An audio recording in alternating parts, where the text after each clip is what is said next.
Well, I'm proud of our players. The way they responded to the last two games, they found a way to win. Hats off to the coaches also. You can preach staying on course, but working hard, and making things happen.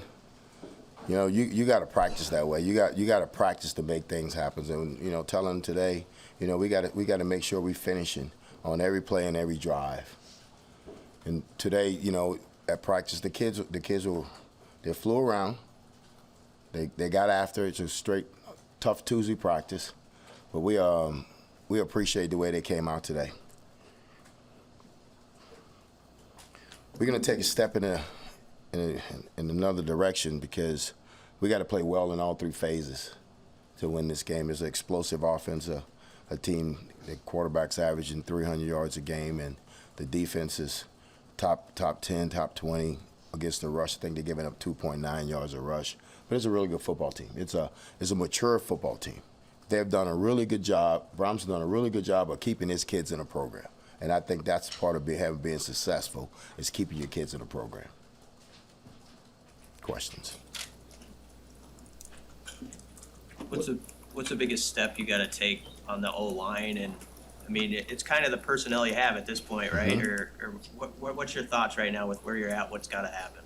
Well, we got to get him some help. We got to give him some help with the play calling, with protection, all of that. And we got to make sure we have our best five on the field. What's the status of Quentin and Luke this week?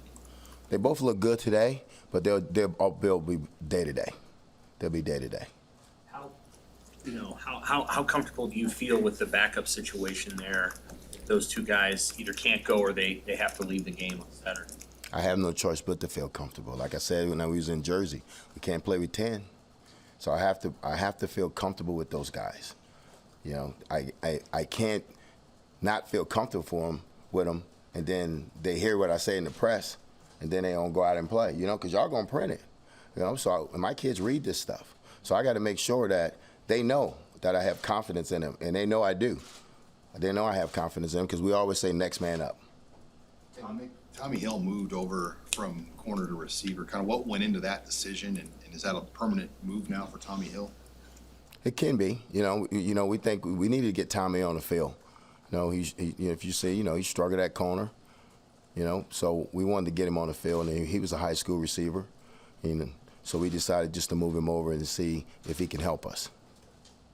Coach, how have you kind of coached guys to have a short memory? I mean, to come back from 13 down on the road in the Big Ten says a lot. So is that something you had to coach them through, or they kind of have a short memory already? No, I can tell you that the locker room at halftime, they were kind of coaching us. They were saying that we were going to be okay, that they was going to come back and win the game.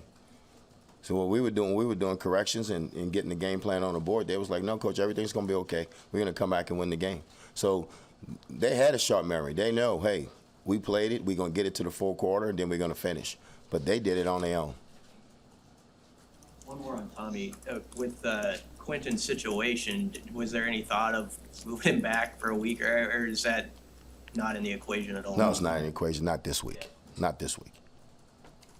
Gabe Ervin didn't appear in that game. What was the decision at running back? What's that situation? Well, Gabe, we tried to see if Gabe would go. He's got that toe injury, so we tried to see if we was able to go, and he didn't look good in pregame. And one of my rules here, that the trainer don't tell me that the kid's ready to go. I don't say the kid's ready to go. The position coach don't say he's ready to go. The fans don't say he's ready to go.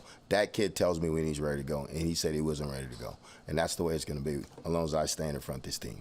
Is there on the back to the offensive line discussion, are you leaving open the possibility that could be rearranged again? Yes. I mean, 2019 at LSU, we had a different five every week. So, with the injuries and everything's going to play right now, so it could be a different five.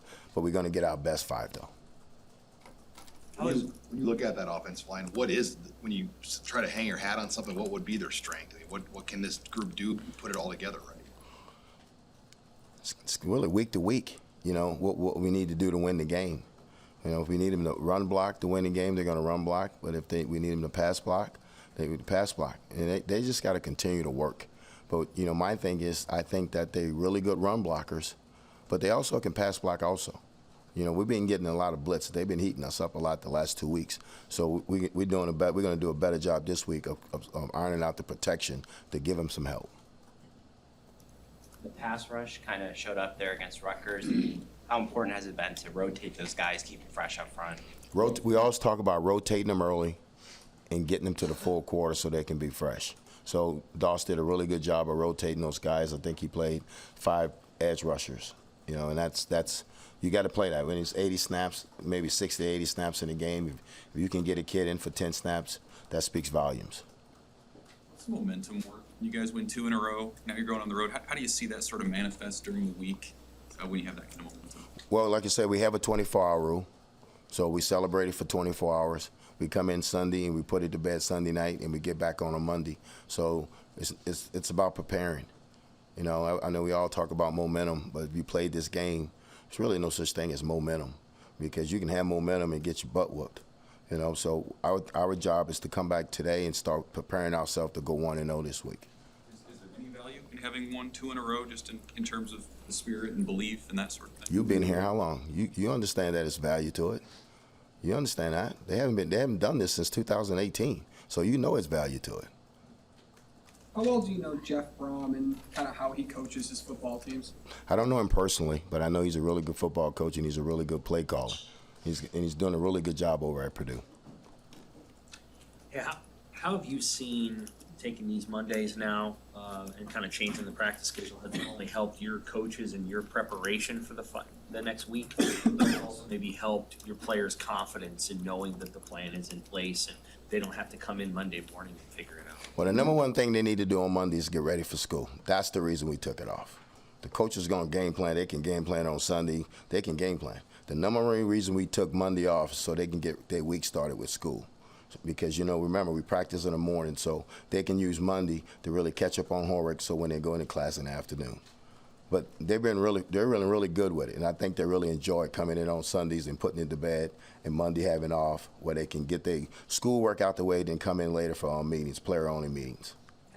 I mean, has it been good for the coaches too that they can probably do some of the game planning on Mondays? Well, this is a veteran staff. If they can do it on Sundays, they do a lot of work on Sundays. And Monday, they're just kind of putting the practice schedule together and getting practice together. But they do a lot of work on Sundays. But it helps them. You know, I mean, you have to ask the assistant coaches, but I think it helps them. What have you seen out of Jaquez Yant as a possible option along with Anthony there at running back? Yes, we like Yant. We want Yant to, drop his pads and find a hole, and if there's nothing there, use the 230 pounds and knock a hole in it. So we look for big things when Yant goes in the game, and we need Yant to pick it up a little bit when he goes in the game and move the pile. Hey, Mick, what do you think about Purdue's quarterback, O'Connell? He's been around, and like you said, he's a veteran. What impresses you what jumps out at you when you watch him on tape? He's a 6-year kid. He's a 6-year veteran kid, so he's got to be 23, 24 years old. You know, he don't make mistakes. When the ball's always, I always say the ball's always in the area code. It's always somewhere around the body. But he runs that offense well. He's been there for 6 years. So he's a really good quarterback. He gets them going. What do you think of the way your kids handled the atmosphere? It was a pretty decent crowd for road, and now you're going to get a sellout. How do you think you guys handled that and keeping it poised? Well, I think the boys did a great job at Rutgers with the so-called sellout crowd, because it wasn't a sellout. Let's be real about it. Okay, let's be real about it. It wasn't a sellout. So we hoping Purdue have a sellout.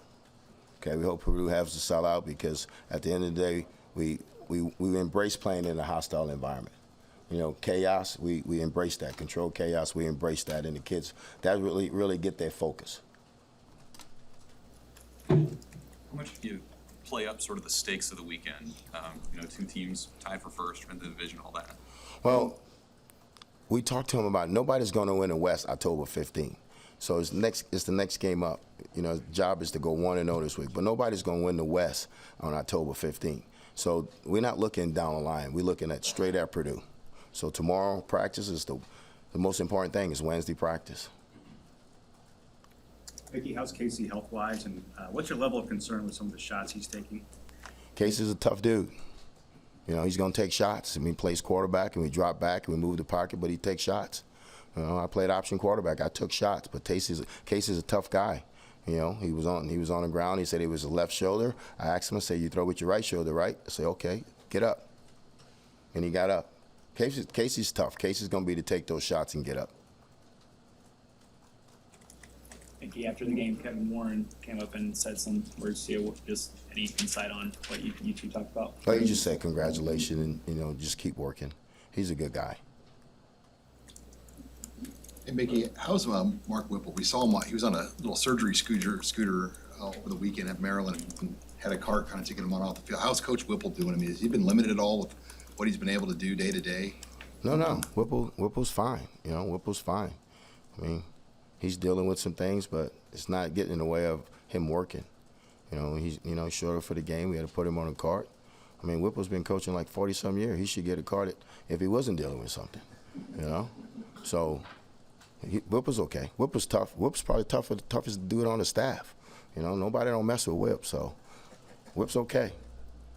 I wanted you to ask him that question, too, and then let him get after you.